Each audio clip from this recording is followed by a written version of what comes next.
How's it going, everybody? Aiden Michaels, Jack Weisberg here with you. It is Sunday, so it is game day for the Kings. They will play up 2-1 in the series here in game four in Edmonton tonight, and we'll have a video out probably tomorrow. But right now, we're going to talk about the unfortunate events that unfolded Friday night in game three. We weren't able to film right after that, which probably would have been a depressing video for the both of us, considering how this went. It was 7-4, the final score in favor of the Oilers. Two goals were empty netters, so let's not get too crazy here. It did come down to the end. The Oilers came out strong. Nugent Hopkins opened up the scoring, and then on the power play, Bouchard made it 2-0. Kempe Fiala then made it 2-2. Doughty made it 3-2. Kings took the lead. Connor Brown tied it at 3. 8 seconds later, Trevor Moore scored an unbelievable one-handed goal on the breakaway right off the face-off to retake the lead 4-3. And then Jack, this is where I'm going to bring it into you. This is where things went haywire. Kings give up a goal to Evander Kane to make it 4-4. They look to challenge it for kicking motion. They determined it wasn't kicking motion because he ended up hitting it with his stick. Kings then decided to challenge it for goaltender interference, which I thought was a horrible challenge. It was not goaltender interference. It was a good goal. Of course, they review it. They determined that the challenge was unsuccessful. It's a goal. Kings now have to go on the penalty kill, and within a few seconds, Bouchard scores again on the power play, and the Oilers take the lead late in the third, and they win the game. Jack, your thoughts? It was brutal, honestly. In the moment, wanted to blame Jim Miller. I think I was texting in the group chat, like, fuck are you doing, man? Like, this Yeah. is uh just kind of a boneheaded move. They had just looked at the call on their own and come to the conclusion that, hey, like, this is a good goal. That's what they were looking at. And it just seemed like I mean, sitting at home, I'm also yelling that's goaltender interference. It has to be. Has to be. He's right there. But I mean, I think that was coming from a bias standpoint, and for uh on the bench for them to come to that same conclusion. And I mean, you only have so much time to make that decision of whether you're challenging or not. And when it's so much on the line of that, if you get this wrong, it's a power play. And either of these teams, if they were put in that situation, it's pretty much like giving up another goal, even though the Oilers have been cold recently. I mean, you're asking for them to get hot at that point. Um, and it almost seemed, I mean, as soon as we lost it, it seemed inevitable that they were going to get that goal. Happened 10 seconds later. Yeah, it seemed like we were handing them that game at that point. But I really did feel like we were in control as much as we ever were in that game after the Doughty goal, the second power play goal. But man, we gotta play another one in Edmonton, and it would be amazing to be up 3-1 heading back to LA. No kidding. I mean, it's after that Doughty goal was scored and we took the lead. I was feeling so confident. Of course, they tie it up, but then Trevor Moore scores, makes it 4-3. I'm so pumped at this point. Confident maybe is a strong word, with how things have been going in the series. But I just want to focus in on again on that challenge because obviously they're going to look at it for kicking motion. It was kicking motion, right? The issue is he kicked it right on the line and he was able to whack it in. So totally makes sense. That's a goal. You decide to challenge it. I just, Jack, I don't understand. Like, I understand if Kane is pushing the pad in. You can't push the pad in, but you can give it a whack. You're allowed to give it a whack. He gave it one whack. Looks like he got most of the puck and it went into the back of the net. I'm not an NHL coach, so who am I to say this? But it's like, what are you doing? That is, in my opinion, trying to be as unbiased as possible. That's a good goal. In real time, I'm saying, okay, yeah, goaltender interference. I'm like you. I'm like, yep, overturn the goal. When you look at all those replays, which Jim Hiller and the coaching staff looks at on their iPads, you know that's a goal. That's not goaltender interference, and it's absolutely not worth the risk. It's a very, very big risk to take because, like you said, it's essentially like giving up a goal, which it was because they ended up letting up that goal a few seconds later. It's very high risk with low reward.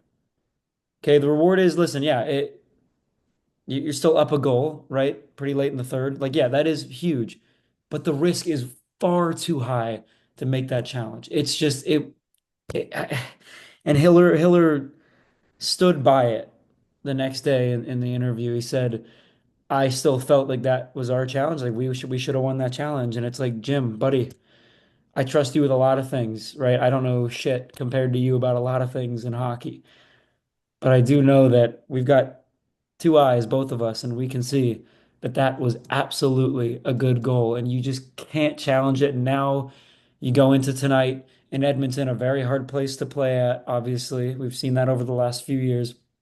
And instead of having a chance to close out the series tonight with a sweep, or at least head back to Los Angeles up 3-1, now we're going in with a chance for the series to be tied going into LA. And that's just, it scares me because we saw what happened with Winnipeg and St. Louis.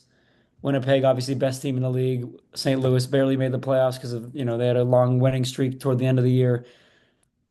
They lose the first two games and now they just dominate in the next two games. And now they're going back to Winnipeg with a 2-2 series. It's a completely new series now. And it's like that's what the Kings have to deal with. If they lose tonight, it is disastrous. It's disastrous. And Jack, I'll never understand why Jim Hiller did that. It completely ruined the entire trajectory of the game and quite possibly the series. I hear what you're saying. Like from the broadcast view, man, like he was shuffling a little bit. He was too close to the crease to be like having those awkward movements and just like I mean, it was a heck of a play by Kane to just be in that position. Uh, but at the end of the day, you're right. Like Jim Miller was wrong. Yeah. Period. Uh, I get that he wants to stand on it. I mean, fuck, man, that was brutal. I mean, I Yeah. hope there's nothing amounts to that for the rest of the series and things are smooth sailing. Yeah, and it looks like the big change that we saw from the last time we did a video to this time, so just the last game, I suppose. I forgot we haven't missed any Kings games yet. But Calvin Pickard starting in goal instead of Stuart Skinner didn't have a great game either. I mean, it's that gives the Kings some confidence, I'm sure, which is good to hear.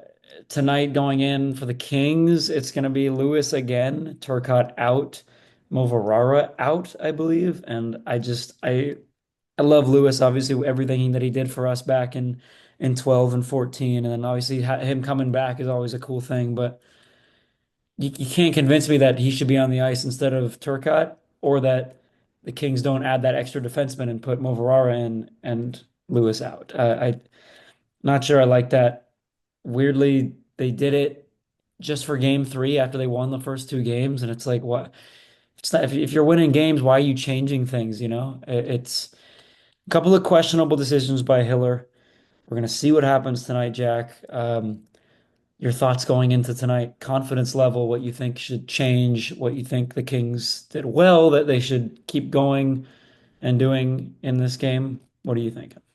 I mean, to me, it's as simple as just like keeping your foot on the gas. I mean, it seemed like in the third period, we didn't really get those looks that we were getting in the first and second period because we were kind of sitting back and they were bringing the action to us. And if that's what's happening, we are going to lose probably the next three games. I mean, when we are initiating the action, um, that's when we're at our best. That's how we won our first two games, and just not letting up. And we saw hints of that in the second period where we were making the comeback and got the comeback. But especially like after after they went up 5-4, after everything changed. Obviously, it's hard to come back from that with only 6:30 left, however many minutes there were. But got to keep your foot on the gas. You have to. I mean, you said it, Jack. It's the sitting back is what ruined. I don't want to say the series, obviously, because we are up 2-1, but almost ruined every game in this series. Game one, up 4-0. They sit back. What happens? They eventually make it 5-5. Okay. Game two, up 3-0. Start sitting back. They get it to 3-2. And it's like, okay, hold on a second. And then, of course, this game, we're up one in the third period. Sit back. You give up a goal. You give up another goal, and you lose the game. Stop sitting back when you're winning. These leads don't mean shit against a team like the Oilers. They mean nothing. Stop sitting back. If you have a lead, keep going. Look what happened. We were down 2-0 last game and we kept going and we took the lead. Why is it that whenever we take a lead against the Oilers, we sit back? It just doesn't make sense to me. We have to stop doing that.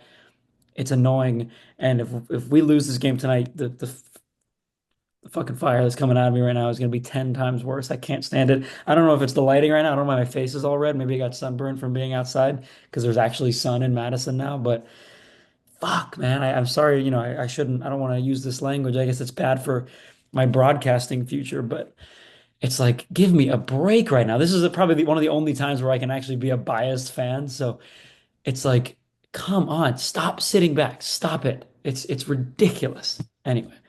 Jack, your final thoughts before we wrap things up here. Absolute final thoughts is that this is a must win tonight. I don't say that about every game, but this game tonight is an absolute must win to take control of this series. Uh, I think we can do it. You know what? I think we can too. It's going to be a tough game. We didn't get blown out in the last game. We kept it close, so there's a lot of hope. They're not just going to run away with it. Our start needs to be stronger. I don't like. I know we came back from the 2-0 deficit. I don't want to do that again. The Kings have done that a lot against the Oilers. Weirdly, a couple of the overtime games the Kings have won have been when they're down two. I can think of three or four off the top of my head already where the Kings have been down by 2 goals and they come back and win it. Um, So you got to have a stronger start. You cannot sit back. So we will see game four tonight, 8:30 Central Time in Edmonton. I'm very nervous. Jack, you are very nervous.